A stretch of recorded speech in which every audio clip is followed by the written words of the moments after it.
Good morning, everyone. How are we all doing? It's Thursday morning, which means it's time for my team selection video. And thankfully, there is just 2 weeks to go. I know I shouldn't be saying thankfully. I do content, I do black box, I do this. But oh God, it is just winding down the days, I think, until this horrible season ends. I'm sure there's people doing worse than me. I'm sure there's people, struggling 500k, 1 million. I'm sure there's people doing a lot better than I am watching this, who are just like, what are you talking about? It's been a great season. But personally, this has been the most difficult season I've ever had. It just feels that everything I've tried to do has gone wrong. I've tried to be a bit different. That's gone wrong. When I've tried to play more template, that's gone wrong as well. So yeah, it's not been the most fun. So I'm looking forward to the season ending and having a bit of a recharge over the end of the season. What a depressing way to start this stream. But if you listened to Black Box yesterday, you'll know that I spent the majority of that just moaning about stuff. I'm going to try and not do that on this stream. I'm going to try and be positive.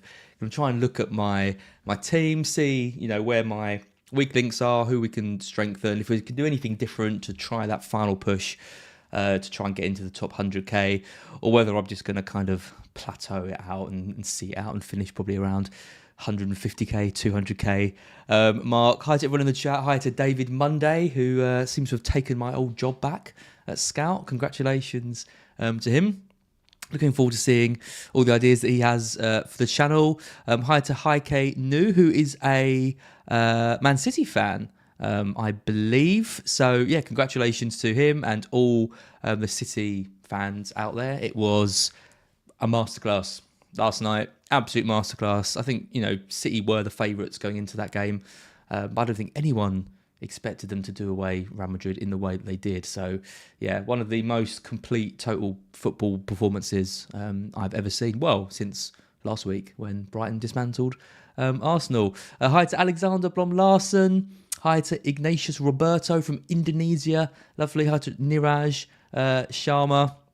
Hi to Alan Goldsmith as well, asking if Callum Wilson is dead. Who knows? Hasn't been pictured in training photos.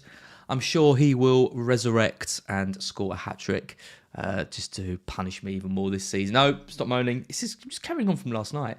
It's terrible. But yeah, we'll carry on. Hi, everyone else in the chat. Do let me know any questions you might have. I will come to those at the end. Any dilemmas you might have going into this quite tasty double, I think. We've got... There's definitely potential there. We've got obviously the Brighton double. Most of us have got our three Brighton players anyway. Probably Matoma, McAllister and Estepinian are the favourite three. But then you've got the likes of Enciso as well, maybe Ferguson too, if you're looking for someone a little bit different. Obviously Steele has been doing absolutely incredibly. So lots of options for my side. We've got Manchester United there too. Rashford is now fit, we think, so that gives us less of a headache for those that kept him. Luke Shaw is looking fantastic, bonus points, move back to left back, attacking potentials increased, 2 home games in 3 for United over the next 2 weeks. So I think he's looking an absolutely outstanding option too. And then, of course, the title of this video is Bruno Fernandes. Now, I think we're going to be in 3 camps here. We're going to be in the Bruno already owned camp. For a lot of us who've had him, been not too impressive, but ticking over with some assists there. We've got the no Bruno camp, but have a plan to get him. Maybe some cash in the bank, maybe an easy upgrade from a Grealish or someone there. Or we've got the no Bruno, no plan route, which is basically where I am, which is, do we sell Salah for Bruno ahead of this double, even though we're probably going to want Salah back in that Southampton game. And I did talk to Gianni about this last night. It looks like he's going down that selling Salah route and then buying him back. I'm not so keen on it, but I do think Bruno is becoming more and more important for us in this double game week. And this is, a complete 180 on a few weeks ago when I said I probably wouldn't own him going into this, and now I'm probably going to captain him. So yeah, we'll talk about kind of those things as we go. Let's do a recap of where I'm at so far in game week 36. So De Gea is there with 6. He's done all right for me, to be fair, since I picked him on the wild card. It was between him or Steele. Obviously, Steele's outscored him, but then I wanted that Brighton defender as well. So, there was no real possibility of me going for Estepinian unless I went for him over Dunk. De Gea's done all right. I wasn't expecting huge hauls, but he's been ticking over kind of quite nicely. Trent's been fantastic, 13 points for him.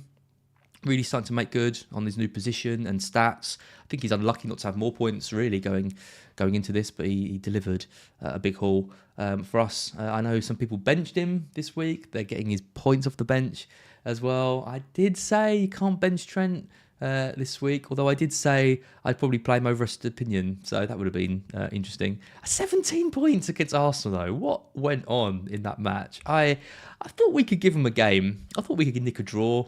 Maybe. I wasn't expecting us to win it. I wasn't expecting it to win it to 0, and I wasn't expecting us to win it by 3 goals. So, yeah, absolutely incredible performance from us. Trippier with 1. I know Praz and Fabio Borges went for him, captain. I think that was a really bold move, given that it looked like there was going to be goals across these games, but fair play for trying something different. I guess they'll be hopeful of a Newcastle clean sheet against Brighton, which I think is probably quite unlucky given the way that we're playing at the moment. But it is St James's Park, and they're a funny team, Newcastle. We have some really good games against them. I saw a really good match in the Championship between us, which we lost that game. But Newcastle fans are going to be absolutely buzzing. It's the final home game of the season, right, for them. So yeah, big match. Oh no, it's not. They're playing Leicester at home next week. No, it's not even the final, but they'll still be bouncing. Dunk with 6. Disappointing. I mean, it's 17 points difference in that Estepinian Dunk move. I went with Dunk because I thought he would play more minutes, and he has. But he's also picked up a load of bookings and not got any attacking returns since I bought him. So yeah, Estepinian's just continued to deliver well, and yeah, it's one of those ones where fair play. I probably overthought that a bit. Should have gone with a more attacking asset. I probably looked too much into that Grimsby game where Estepinian was poor and was subbed at half time. But the lack of options meant that really he had to kind of come back in and got that chance to prove himself again, and has been really good FPL wise. I still think for Brighton he's a bit of a hit and miss player. I think we could use another option at left back. I think we could use another option at right back as well. Probably another centre back, although hopefully Cole will stay. But not really having the options to move Estepinian on. I think against Arsenal, who's poor in that first kind of 30 minutes, 35, picked up the booking as well. It looked like Saka kind of had his number. But yeah, a lack of options meant he stayed on and he got better as the game went on. Fair play to him. So yeah, really good news for him and his owners. Salah with 12, couple of assists, no bonus. Just performing well though now. Really reluctant sale, I think. Coming up against Villa. Villa are one of the top teams defensively if you look at the expected goals conceded stats. But the way Liverpool are playing, Darwin's left the team. I think there's going to be a decision to be made on him in the summer. I mean, Klopp obviously rates him and wants him to play well, but the front three at the moment is just so effective. With Jota, with Diaz, with Salah on the right. Firmino's moving on. As well, Gakpo, is coming in. Is there really a spot for Núñez to really develop at the club when the three are playing so well? Be interesting to see. I mean, if they sell him, where does he go? Would they take such a big loss on him? I reckon they probably give him another season and see how he goes. But for me, he doesn't fit into that best 11 for Liverpool, and I think they've shown that over the last few weeks. I went for a McAllister captain. Just as something a bit different. I like the pens. I thought, even though he's playing in that slightly deeper role, he's still making good runs. He was playing very deep against Arsenal. I think that was understandable. I think he'd be playing a bit higher up the pitch against Newcastle. I think the problem is, with Caicedo obviously playing at right back for us, that forces McAllister back into that more DM type role. I don't think Veltman is back, so I think we're probably going to see Caicedo play at right back again. Maybe a mistake. It should have pushed me more towards Wilson, I think, because I wasn't totally feeling Isak, given that we've seen him pushed over to the left. But hey-ho, it is what it is. I'll be hoping for a penalty or a jammy header off the line when he's already on the floor. That'd be nice. Matoma with 3. Not so much of a differential for me in the overall rankings. Massive differential for me against Mark. Mark doesn't own him. He's got double Brighton defence. He's only 20 points behind me now with Wilson captain. I've got McAllister. I've got Matoma. He's got Steele. Big week for us this week in our battle. It's going to come down to the wire, which I really, really, really didn't want to happen. And he will be far too happy if he comes back and wins that. And I genuinely don't think I'll ever get over it. I think it will always be a blot on my record if I lose to Mark. If I finish 200k but beat Mark at this stage, I would be pretty tempted to take it. How sad is that? It's Haaland with 7. Another goal from him, but not a huge haul, which is good considering not many of us are captaining him at the moment. Watkins with 4, absolutely ridiculous. Booked after the final whistle, doesn't get a clear penalty. And obviously the move to Wilson was on my mind, but I didn't do it. Fancied Watkins against Spurs. I think he was unlucky not to get, close to 10 points. But Wilson, gets 2 penalties, and one of them he comes just before he gets subbed. So it's just one of those swings. Could have been the other way around. It wasn't. Like so many decisions I made. Little violin. Let's bring that out again. But yeah, it's interesting. I mean, Watkins is someone that I probably held on for a bit too long. I think on the wild card he was probably an error. I could have maybe looked to someone else, but he was playing well and Villa were playing well. And I'm going to play him, I think, on the final game week against Brighton. Would have played a lot of games. We'll have some tired legs. We haven't got much rotation. Villa are very, very strong at home as well. So, I think he's going to be someone that a lot of people have already shipped or looked to ship. So he might end up being a bit of a differential for me on that final game. And any striker with a home game, with penalties, is a decent option, I think, with these 2 game weeks to go. And then I've got Isak there as well. Isak's also a differential for me against Mark. He's the most popular captain choice this week. So again, his points will hurt me rank-wise, but not against Mark. So I've got very conflicted feelings going into this game tonight. I can't really work out exactly what I want and what I don't. All I do know is I want Brighton to win it, because then that takes us one step closer to Europe next season. And I will enjoy going to those games with my dad and my girlfriend, and sort of doing a bit of a tour of the European cities and highlights, depending on who else is there. So yeah, anyway, that's 36. I don't think I moaned too much. 63 points, not great, but there is another game to go tonight. Let's come over to the watch list then. This has been refreshed for game week 37. We can see Trippier remains at the top for a non-penalty XGI per 90 since the restart. Trent would be highest if we just factor in his midfield switch. He switched to midfield in game week 30. He's at 0.35 since the restart. He's at 0.46 since his switch. I mean, that is absolutely elite numbers. That is just below Odegaard, for example, 0.59. It matches Matoma, 0.46. It's getting back to where we want to see Trent be, around that 0.5 mark, getting a return every other game, attacking return. You add in the clean sheets as well, then you're looking at kind of big hauls, going through there. Looking at some of the other players, we've got Porro. He's going to be another differential for me against Leeds in game week 38. Looking at Estepinian as well. I mean, 0.19. I mean, that shows that I think that 17-point haul. I know that we consider Estepinian to be an attacking fullback, but I did not see a haul like that coming for him. He's been chipping away. He's been getting his 9s. He's been getting his close to his double digits. That's fine. But a 17-point haul, I think that was massively against the Cars, and I think that could have happened to any fullback really in the league, given that we haven't seen huge numbers in this column and for a lot of the fullbacks. So yeah, fair play to anyone that had him. I know he was popular, and I'm sure that was a treat. Especially for people who are getting him off the bench as well. Congratulations to you as too. Shaw's there, 0.14. The stats don't scream. Massive haul, but we've seen it happen. And then my boy Dunk, right down the bottom of the list, 0.09. Just above the 2 Man City defenders that I'd probably be considering at this point, Stones and Diaz. Really hard to predict which one of those is going to play all 3 games. I think in all honesty, it's not going to be any of them. If I was going to pick one, I would go for Stones. I think given that he's got that midfield role, given that he's getting a little bit further into the penalty area as well, and he's a little bit cheaper too. If you need the money, I think Stones would be the pick to go for. Looking into midfield, De Bruyne is top, 0.75. Not seeing many considering him. He keeps playing these Real Madrid games. He looks really good. He looks absolutely knackered once the game ends. I think we probably see him start against Chelsea. I think they probably go with their strongest team. But then I think it's a bit of a gamble, with the next two games. I think with Fernandes just playing so well, creating all these chances. It's 0.56 for him since the restart. It's 0.7 for him over the last 6 game weeks. He's the title of this stream. I think we do need to talk about him. I'm probably going to be captaining him this week. We'll talk about that a bit more when I come onto my side. But I think he's kind of the best player that we've got at the moment. And I think if you're looking at Salah, you're looking at Haaland, you're looking at Fernandes, I think it's really hard to find that extra money to bring in De Bruyne as well. Some of the other sort of differential players that I really like if you are chasing, I like Mahrez this week. I think we could well see 3 starts for him. I know Bernardo Silva was playing so well, but he's versatile. He can play in different positions. I think Mahrez is being favoured in the Premier League at the moment.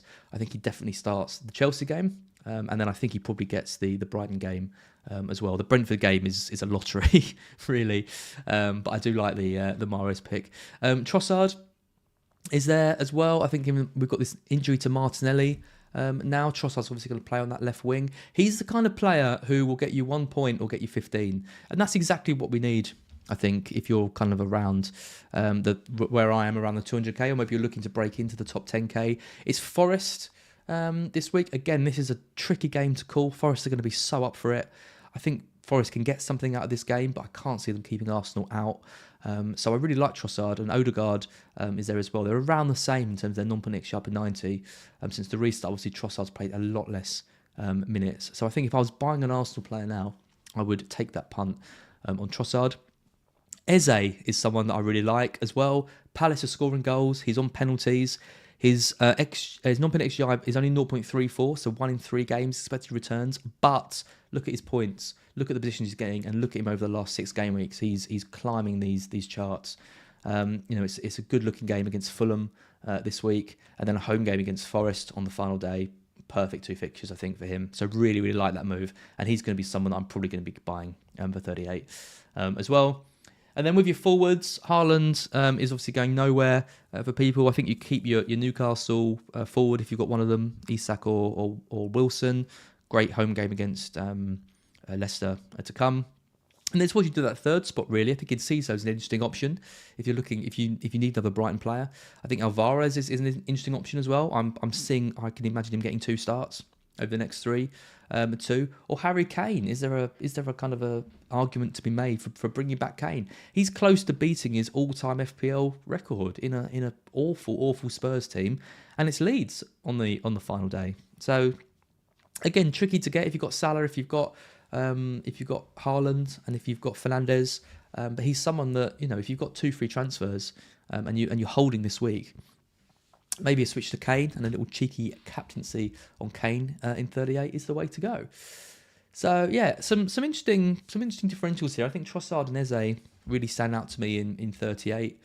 I haven't put Anthony on here. I think is maybe the punt to be taking this week, or potentially Mahrez if you're looking to buy Mahrez or Alvarez this week if you're looking for a punt. So yeah, we've got some options. I think these are explosive players. And if you've got the minerals to go from, then they could have a big impact in the last 2 weeks. This is how I'm set up then. It's all it feels like a bit of a mess, but it doesn't actually look too bad if you take away the grey tinted glasses. Is that a thing? It is now. De Gea in goal. It's Trent with Villa. It's Trippier with Leicester. And then it's Dunk. It's Salah, Rashford, McAllister, Matoma, Grealish. And it's Haaland and Isak. And then it's a pretty stacked bench, but not great fixtures for Everson, Watkins, Porro and Moreno. So the plan with this is to not back Haaland. It is to back Fernandes. This is the current thinking, 60-40. To get him, I would have to move either Salah or Grealish over. I think Grealish has been absolutely incredible. He's one of my favourite players to watch in the league. Fantasy-wise, he hasn't really delivered too much. It's 15 attacking returns for him this season. I was hoping he'd get 20. I've got a bet with someone that he would. I don't think he's going to quite make that. If I don't think he's going to make that, then I think he's disposable. Grealish to Fernandes, even for a hit, I think Fernandes outscores Grealish quite comfortably by 4 points over the next 2 game weeks. So to fund that, I've got a few options. I downgrade Watkins to Alvarez, but then it's the question of who do I bench for him this week. I can't bench Salah. I can't really bench Isak. at home to Leicester, although he'd probably be the most likely one. Or do I keep Watkins for that final week? I mean, it is tempting to punt on Alvarez, but the minutes are a concern. Or do I just downgrade Moreno?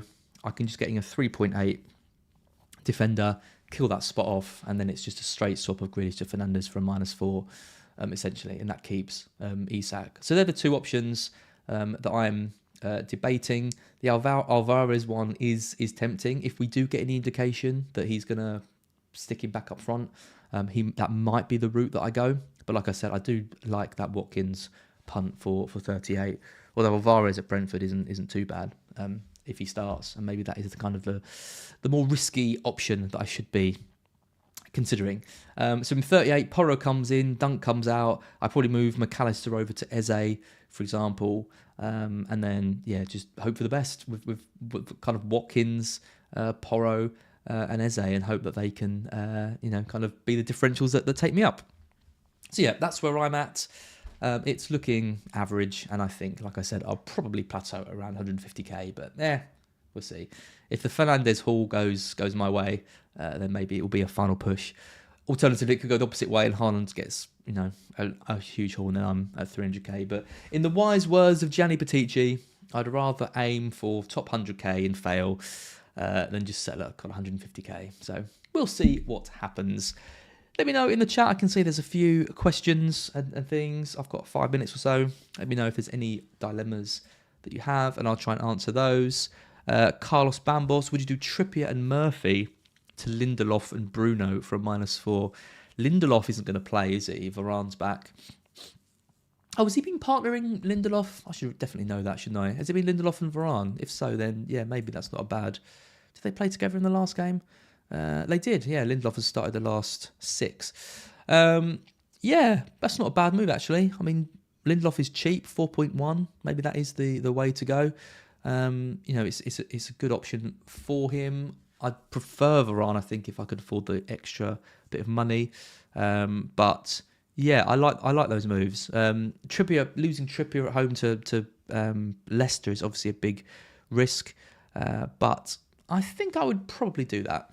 Yeah, go for it. I think anyways you can get Bruno, and Murphy to Bruno seems like a massive upgrade. Alexander, triple Brighton or triple United without Fernandes. Okay, so that would be De Gea, Rashford and Shaw potentially, or something like that. I think you've got to have triple Brighton though. I mean, the Southampton at home game for us looks so good. I don't understand why you wouldn't have triple Brighton with all the options that we've got. So I'd go for that. And like I said, I still think the optimal 3 is Matoma, McAllister, and Estepinian. They're the 3 that I'd be aiming for if I was looking to get a triple Brighton. Who's your girlfriend as? Maybe you'll find out one day. Maybe you even know her. Munoz, would you play Enciso or Isak? You've got to play the doubler. You've got to play Enciso this week. The Southampton at home game is as good as the Leicester at home game, I'd say. So, yeah, I'd play him. James Killam's questions are flooding in now. Which City defender to get? Like I said, I think I'd get Stones. George, Alvarez or Enciso as a Kane replacement. Oh, I wouldn't want to be losing Kane, I don't think. But, yeah, gun to my head, I'd probably pick Alvarez out of those. Steal over De Gea? Yeah, I think so. I'd go for that. 2, James Twiddy, morning as best right back in England. You know it. Can't wait for game week 39. Do check it out if you haven't already. It's North versus South. I'll be playing at right back. I'm fitter than I've been in a while. Doesn't really help my footballing ability, but yeah, I do feel more ready for this game, I think, last year than last year when I had a hernia and was feeling a bit rough. So yeah, no, I'm feeling pretty good. And I will take one final question, and that will come from Brandon. Odegaard to Anthony. Oh, Anthony is starting. The bandwagon's growing with him, isn't it? I'm starting to see more and more people sort of flooding his way. I'm not totally convinced on it. I don't think I'd do it. I'd keep Odegaard. It's a good game against Forest, and then it's a really good home match against Wolves in 38. So no, I don't think I'd take that punt. I can see Anthony blanking twice. He's such a frustrating player to watch, and I haven't owned him in FPL, but I imagine he is in FPL as well. That's it. Thank you, everyone. I need to start work, so I'm going to leave you there. good luck tonight. Come on, Brighton. Hopefully we're all Seagulls fans tonight, although I imagine Wilson captains might have a little something to say about that. But I'll be back ahead of game week 38, the final week of the season. I will see you then.